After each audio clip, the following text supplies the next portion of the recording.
So we need to talk about the PlayStation Portal. Now this has been one of the sort of most marmitey sort of you either love it or hate it sort of products that there's been. And I sort of want to try and clear up as much of it as possible from someone who has it.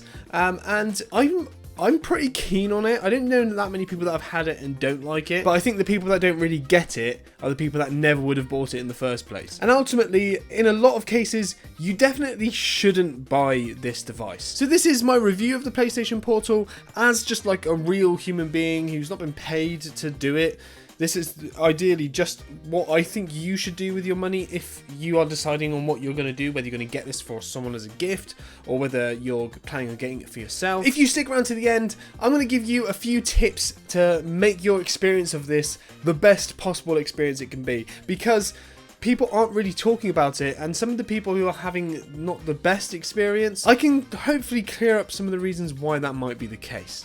What is that? What even is that? So if you've been living in shadows for the past month, let me tell you what the PlayStation Portal actually is. The first thing you need to be aware is that this is not a device that you can use on its own. You need a PS5 and you need to have an account on that PS5. Essentially, this is a remote play device. In fact, if I find the box over here, it literally says remote player. And the reason for that is that everything that happens on that device is streams to it via the internet. If you're at home, it's via your own personal network, and if you're out and about in the real world on other devices, it's over the internet. So immediately we're ruling out a lot of people. If you do not have a PS5, you should not be buying this, because you need to have, you guessed it, a PS5. If you've got an Xbox, if you've got a PC, if you've got a PS4, it's a no-go. This is not a PSP, even though the initials are technically still PSP, PlayStation Portal. It's not a PSP in the conventional sense that it can run games. It can't. Just leave it there. That sucks. And if that is the case, why would you buy this thing? Now, the reason why this is a fantastic device for so many people is that it brings the quality of your PS5 to a handheld device. Now, if this was a portable PlayStation, it would be massively underpowered compared to the PS5. Bearing in mind the size of the PS5 and how much they need to get the sort of quality that you get from the PS5, you just couldn't do that in a handheld. Therefore, it's a portable player which gives you the same quality. Now, there are some caveats to that, and I'll get onto those in a moment. So essentially, you have your PS5 with you wherever you go. It's an accessory for your PS5 as opposed to its own entity. Now, what are the use cases that I would recommend this for? It's fairly simple. If you're the type of person who can't sit in front of your PS5 all the time, then this might be for you. If your PS5 is in a room that you very rarely go into, or if other people are using the TV on which your PS5 is plugged in, you can use this to use your PS5 when those situations are happening. Also, if you are out and about, as much as PlayStation don't actually recommend this, you can play your PlayStation from other networks. To give you an example, I tested this out by going to one of my friends' houses. I sat down, I turned on the PlayStation Portal, it connected to their internet network, and it took probably a couple minutes to find my PS5 and connect to it, but it then connected to my PS5 at my house over the internet with almost instant latency. Essentially, I was controlling my PS5 from another place miles away, and it was happening almost instantly, and I'll explain what the almost means in a minute. So if you are someone who is out and about away from your house a lot and you want to take a way of gaming with you, this is an option. You do have to bear in mind it is massively reliant on the network that you connect to. So let's quickly just break down into the good and the bad. What do I love about this thing and what do I not love about this thing? Where does this thing shine and when does it fall short? Because it does shine and it does fall short. Firstly, this thing is beautiful. The screen on it is awesome. Now, when I was on the stream, I was looking at it and I was blown away by how good this thing looked. I was playing my PS5 games and it was showing every single detail and quality. Now, when I was live streaming, my network and bandwidth was a bit overwhelmed, and I'll get onto that in a minute in the bad. And even then, it was still looking fantastic.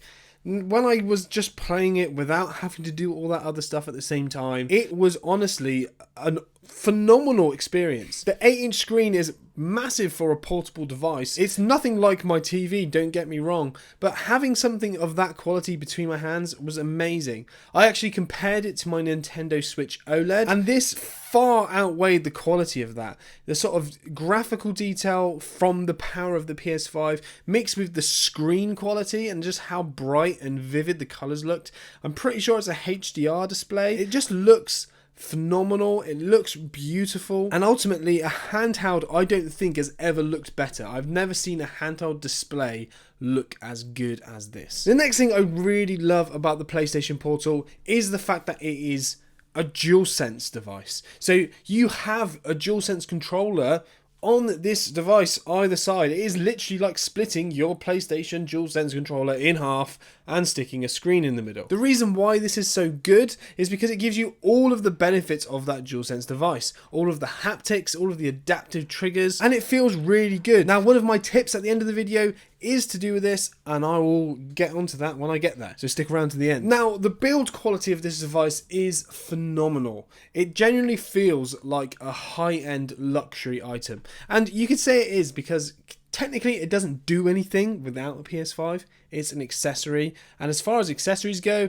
a £200, $200 accessory is a pretty expensive accessory, so you'd want it to feel nice, but it does. So it ticks that box. It's pretty weighty. It's got like a nice quality feel to it. It feels really sort of solid in your hands. I was expecting it to almost feel flimsy, but it really doesn't. It feels really strong. I was sort of slightly concerned like what it would be like if, for example, you bent it. Not that I would recommend doing that. I didn't see there being that many concerns in terms of the long-term durability of this thing. And the other thing I am actually massively surprised at was the latency. Now, I've played remote play before in my house where I've connected my laptop to my PS5 and a DualSense controller to my laptop, and I've done the same with my phone. Personally, for me, when I've done it that way, it's been okay. It's been an okay experience, but it's just a bit faffy. It's one of those things where it's just a little bit sort of too involved to set up constantly all the time. I don't want to have to use my battery life up on my phone, or getting my laptop out, loading it all up, finding my DualSense, connecting it to my laptop instead of having it connected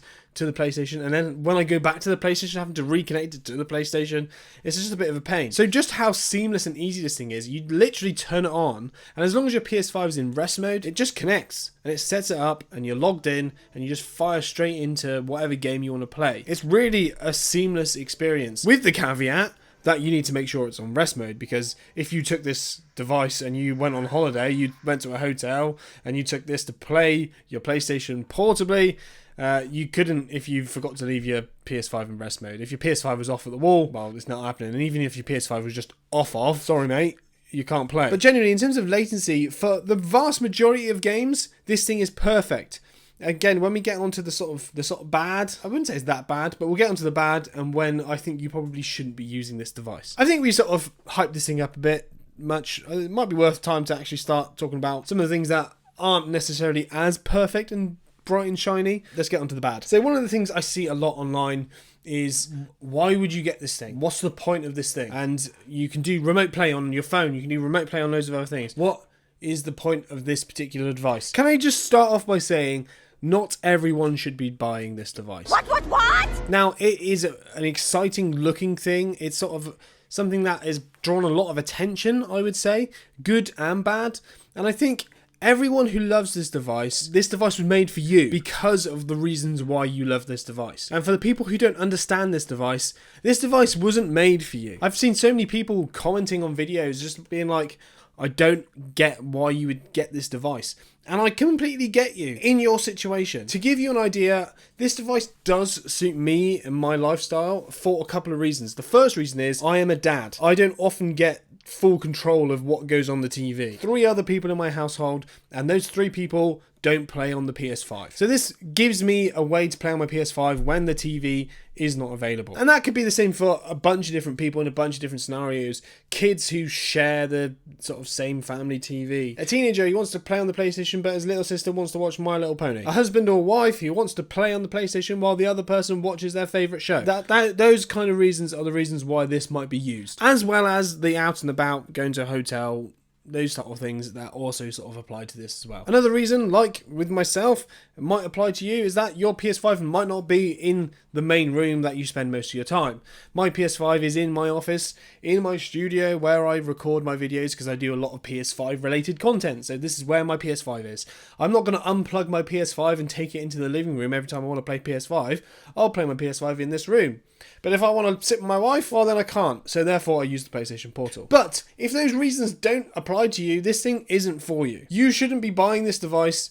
It's not for you, and it won't really be worth the money. Now, with that out of the way, the other bad things. Now, one thing that sort of I thought would be a good idea, but you just can't do with this, is use this as a normal controller on your PS5. Now, you can do that if you're playing a single player game on your own, but I was thinking, well, I'm going to play FIFA with my family and friends. Why don't I use this as a controller? Then I'll use my other two controllers, and then 3 of us can play at the same time. How good's that? And if you only have one controller, you could think, well, I'll get this instead of a controller, and I can use it as a dual play controller and then also another one.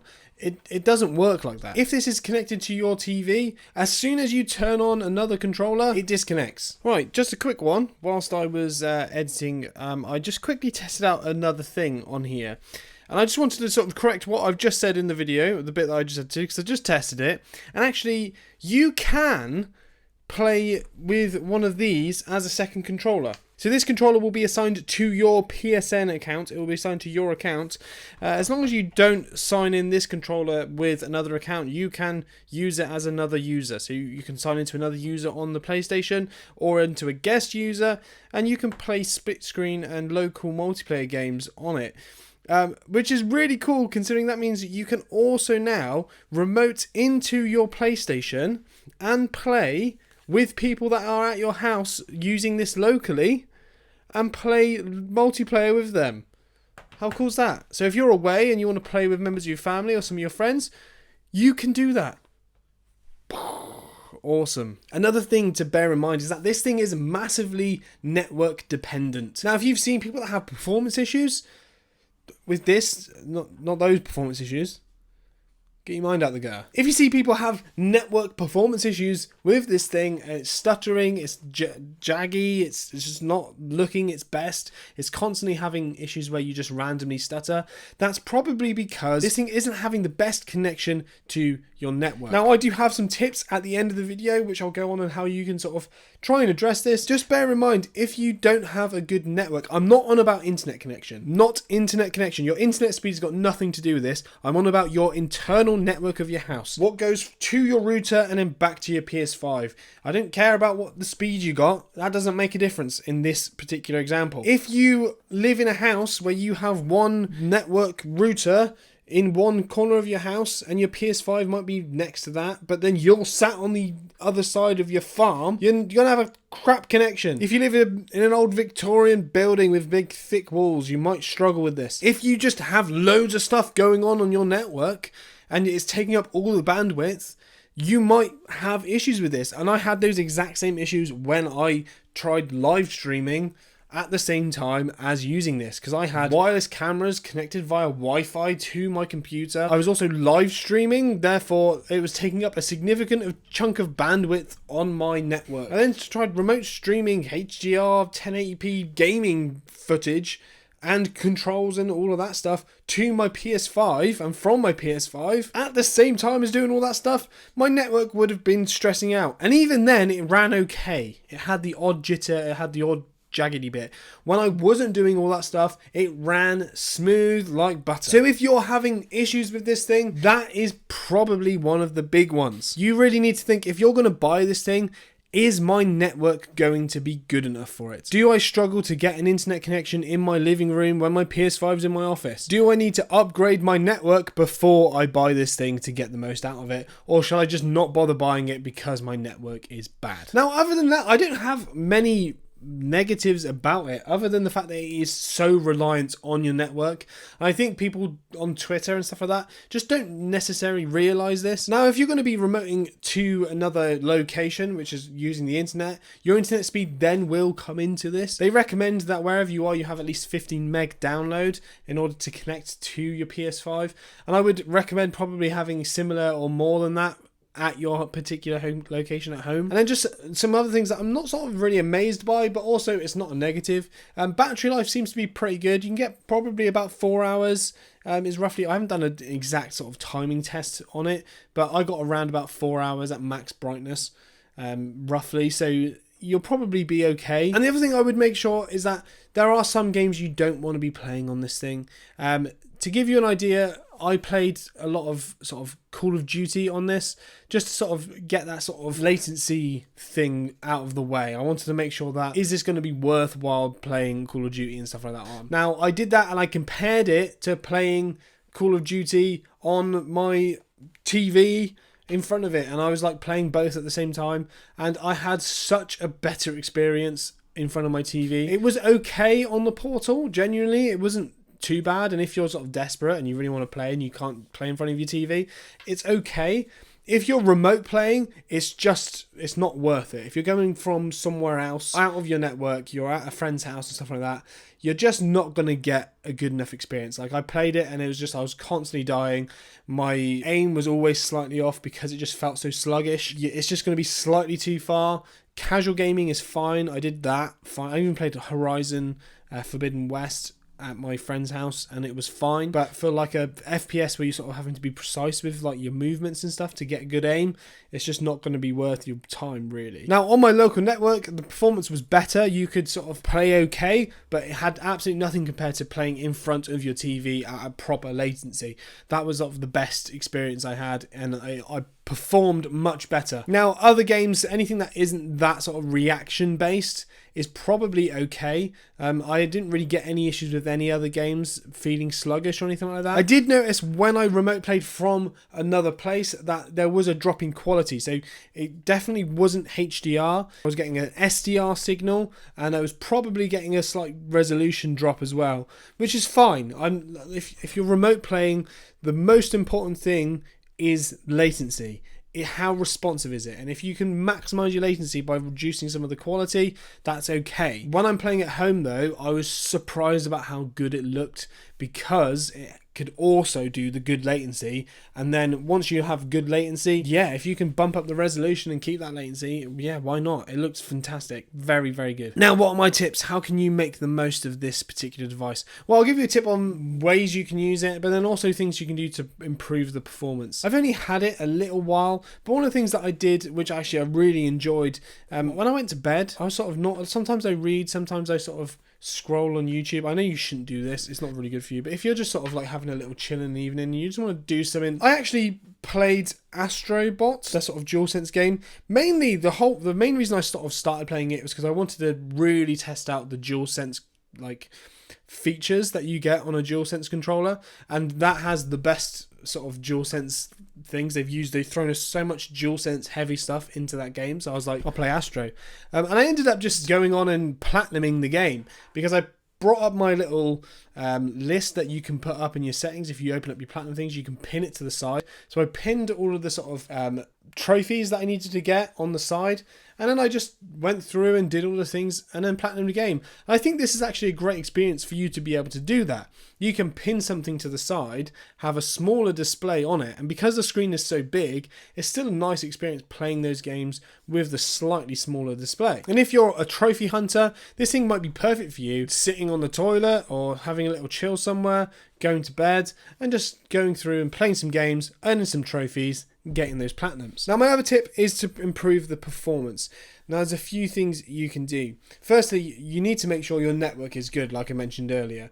Now, you can get slightly better network. I use TP-Link Decos, which is a separate network to my internet service provider network. It just plugs into the access point, and then I'm running a lot of my stuff off of this second network, and I have different hubs around my house that plug into wall sockets, and it does the network that way. It creates a Wi-Fi mesh, and it means that wherever I am in my house, I know I have a really strong signal. Now, I'll put a link below in the description to something like that if you're interested in upgrading your Wi-Fi. I recommend it for anyone who has a lot of stuff going on in their house and they're just using a router. You need to not do that. You need to upgrade your network somehow anyway. If you're having Wi-Fi issues, go check that out. It's in the description. So that's one way you can sort of improve your experience with this. Now, a few other things you can do sort of that might make this a bit better.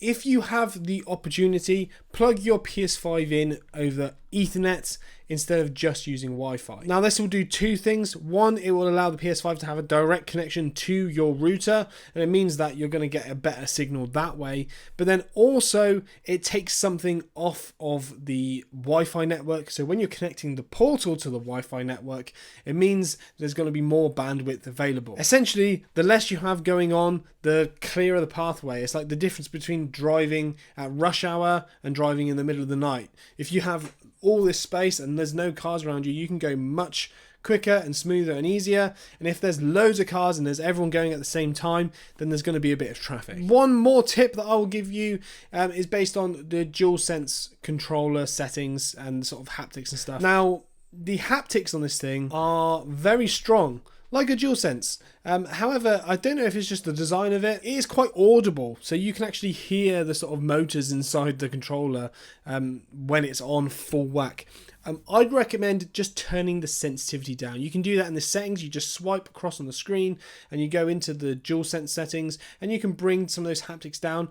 I would recommend doing that because they go a bit mental, and actually the speakers on the thing are okay, but they're just portable device speakers. So you can actually hear the controller over the sound sometimes, especially if you're trying to play a bit quieter with someone sat next to you. I would recommend you turn them down just a touch, just to sort of take the edge off of that. So guys, PlayStation Portal, what do you think? Is it pointless? Is it amazing? Is it both? Who knows? Stick it in the comments. I want to see your opinion. I'm a big fan of it for my personal circumstances, and I completely get the people who aren't a big fan. So guys, if you enjoyed the video, I'd really appreciate you like and comment and engage with it, because it helps boost my channel and stuff like that. And if you're not subscribed, I make loads of videos about gaming, tech and all sorts of stuff. So subscribe to the channel. I'll see you in the next one. Woo!